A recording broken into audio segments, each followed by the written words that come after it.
What if I told you that Sukuna didn't just end up inside Yuji Itadori by chance, but that Yuji might have been the only vessel Sukuna truly wanted? In a world where cursed objects reject most hosts and destroy the rest, Yuji survives, resists, and even fights back against the King of Curses himself. That raises a terrifying question. Did Sukuna choose Yuji, or was Yuji always meant to be chosen? Today, we're diving deep into one of the most fascinating mysteries in Jujutsu Kaisen: why Sukuna chose Yuji Itadori. This isn't just about compatibility or luck. It touches on hidden bloodlines, ancient plans, Sukuna's twisted curiosity, and the deeper themes of control and identity that run through the entire story. By the end, you'll see Yuji and Sukuna's relationship in a completely different light. Before we go deeper, be aware that this discussion includes manga spoilers. At the surface level, the story tells us that Yuji becomes Sukuna's vessel after swallowing one of Sukuna's fingers to save his friends. Most people assume Sukuna simply takes advantage of the situation. But when we look closely, Sukuna's behavior suggests something more deliberate. From the very beginning, Sukuna shows unusual interest in Yuji. Instead of immediately trying to break free at all costs, he observes him, tests him, and even seems amused by his resilience. The first key factor is compatibility. In the Jujutsu world, becoming a vessel for a powerful cursed object is almost impossible without losing control or dying. Yet Yuji not only survives ingesting Sukuna's finger, he retains his personality and suppresses Sukuna most of the time. That level of control is unheard of. Sukuna himself acknowledges this, repeatedly calling Yuji interesting rather than disposable.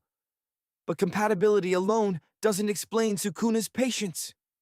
The King of Curses is arrogant and cruel, yet he doesn't immediately destroy Yuji when given opportunities. Instead, he waits, watches, and occasionally nudges events in subtle ways. This suggests Sukuna sees long-term value in Yuji. To understand why, we need to look at Yuji's origins. Later revelations show that Yuji's birth is far from ordinary. He is connected to ancient sorcery experiments and was essentially engineered to be a perfect vessel. This implies that Yuji wasn't just lucky. He was designed to host something like Sukuna. If Yuji's body was created with immense physical strength and abnormal tolerance for cursed energy, it makes sense that Sukuna recognizes him as uniquely suitable. But Sukuna's interest goes beyond biology. There's a psychological component. Yuji embodies a strong sense of morality and empathy, traits that stand in direct opposition to Sukuna's philosophy of domination and selfishness. This contrast creates a dynamic Sukuna seems to enjoy. Yuji's refusal to give in makes their coexistence more entertaining for Sukuna, almost like a game between predator and prey. Another overlooked moment is Sukuna's binding vow with Yuji early in the story. Sukuna cleverly manipulates Yuji during his moment of vulnerability, securing a future opportunity to take control. This shows that Sukuna is planning ahead. He isn't simply reacting, he's setting pieces on a board. The fact that he invests effort into negotiating rather than overpowering suggests Yuji is worth preserving. There's also the question of potential. Sukuna repeatedly hints that Yuji's true abilities have not fully manifested. Unlike other characters who rely on inherited techniques, Yuji's growth is raw and explosive. He adapts quickly, learns from battle, and pushes beyond limits through sheer will. Sukuna, who respects strength above all else, likely sees Yuji as a vessel that will continue to evolve, making him an even better host over time. Symbolically, Yuji represents humanity's struggle against inner darkness. Sukuna represents pure chaos and selfish desire. Their shared body becomes a battlefield of ideals. Sukuna's choice of Yuji amplifies this theme, turning every conflict into a philosophical clash rather than just a physical one. Now let's talk about Sukuna's curiosity. Despite his cruelty, Sukuna is not mindless. He is ancient, intelligent, and deeply interested in unusual phenomena. Yuji's ability to suppress him is something Sukuna has probably never experienced before. Instead of rejecting it, Sukuna seems intrigued.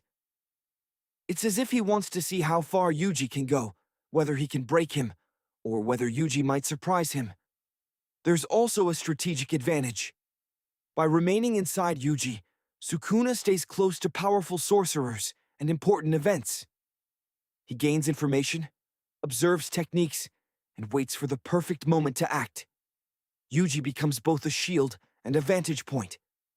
Sukuna isn't trapped, he's embedded. Comparing Yuji to other vessels like Megumi highlights another layer. Sukuna shows interest in Megumi's 10 Shadows technique, suggesting he has specific plans. But even then, he doesn't discard Yuji immediately.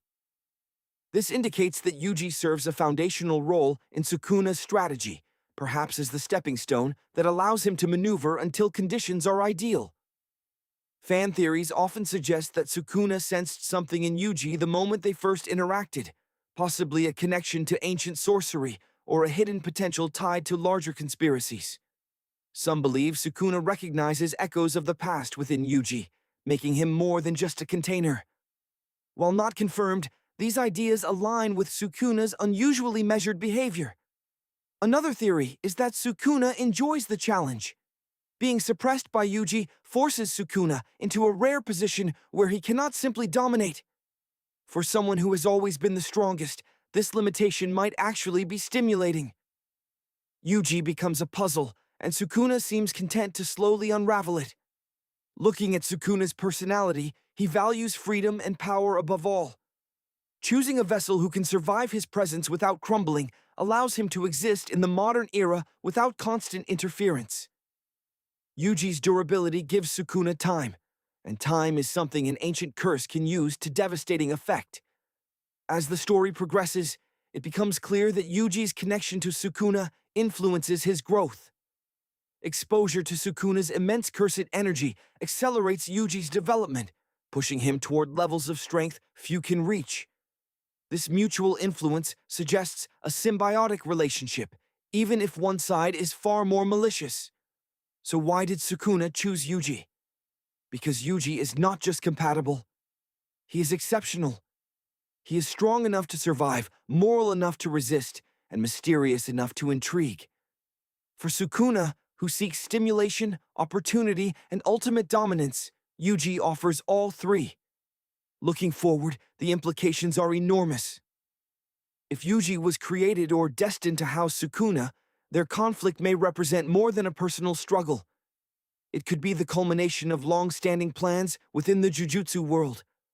There is also the possibility that Yuji's resistance will force Sukuna into situations he cannot fully control, creating openings that could reshape the balance of power. Alternatively, Sukuna may still hold hidden contingencies that rely on Yuji's existence, meaning their bond is far from resolved. Ultimately, the relationship between Sukuna and Yuji is one of the most complex dynamics in the series. It's not simply villain and host, it's a clash of will, a strategic partnership forced by circumstance, and perhaps even a test of what it means to be human in a world ruled by curses. In the end, the real question might not be why Sukuna chose Yuji, but whether Yuji was always meant to stand as the one person capable of challenging the King of Curses from within.